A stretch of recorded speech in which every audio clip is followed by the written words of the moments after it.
მაკა ბოჭორიშვილმა უკრაინელ კოლეგასთან სატელეფონო საუბრის დეტალებზე და საქართველო-უკრაინის ურთიერთობებზე ერთ-ერთი ტელეკომპანიის ეთერში სტუმრობისას ისაუბრა და აღნიშნა, რომ ისინი ურთიერთობის გაგრძელებაზე შეთანხმდნენ. მინისტრის განცხადებით, მათი შეხვედრა მალე შედგება და შეძლებენ ყველაფერზე მსჯელობას. მაკა ბოჭორიშვილმა ხაზი გაუსვა, რომ საქართველოს პოზიციებს და მიდგომებში არაფერი შეცვლილა. მნიშვნელოვანია ის, რომ ერთი რომ ინიციატივა მოდის უკრაინული მხარისგან, რომ დავსხდეთ და ვისაუბროთ საკითხებზე, ეს რა თქმა უნდა უკვე შეიძლება განვიხილოთ როგორც პოზიტიური ნაბიჯი და მეორეს მხრივ რა თქმა უნდა ჩვენი მხრიდანაც მნიშვნელოვანია, რომ ამ წლების განმავლობაში გარკვეული საკითხები, რაც დაგროვდა ურთიერთობებში, იყოს უკრაინული მხარისგან სწორად გაგებული, ისე როგორც გავიგეთ ჩვენ ქართულმა საზოგადოებამ, საქართველოს ხელისუფლებამ და გავაგრძელოთ ურთიერთობა.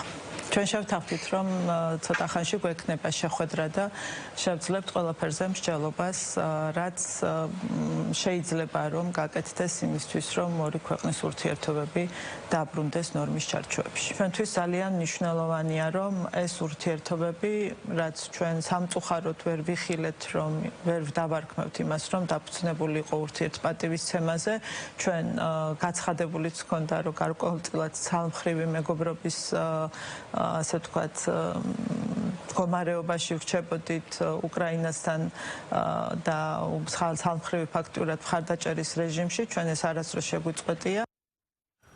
მაკა ბოჭორიშვილის სატელეფონო საუბარი ანდრეი სიბიგასთან და ზოგადად საქართველო-უკრაინის ურთიერთობები შეაფასეს მმართველ გუნდში.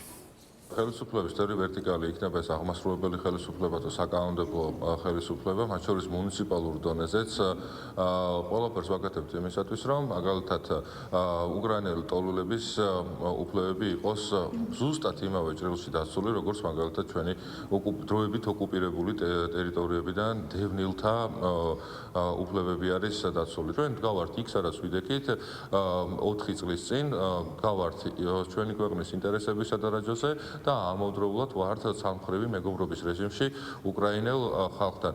რაც შეეხება გადადგმულ ნაბიჯს, რომელიც უკრაინის მოქმედი ხელისუფლებისგან არის გადადგმული, ნახოთ დაველოდოთ თუ რეალურად რა ხელშესახებ საკითხებში გარდაიქმნება ეს განცხადებები. თუ ისინი ამ პრაგმატულ ნაბიჯებს გადმოდგამენ ჩვენგან, რა თქმა უნდა, საპასუხო ნაბიჯები არ დაიგვიანებს და ჩვენ მივესალმებით ასეთ ურთიერთობებს, თუ ეს იქნება დაფუძნებული რეალობაზე, ეს იქნება დაფუძნებული ურთიერთპატივისცემაზე. ჩემი აზრით, მოკლედ რომ თქვა, ერთი ფორმულა იქნება საკმარისი. ისინი დარწმუნდნენ, რომ ძალადობრივი გზით საქართველოს ხელისუფლების შეცვლა შეუძლებელია და ამის რესურსი მათ მიერ მხარდაჭერილ აქაურ ადამიანებს არ გააჩნიათ.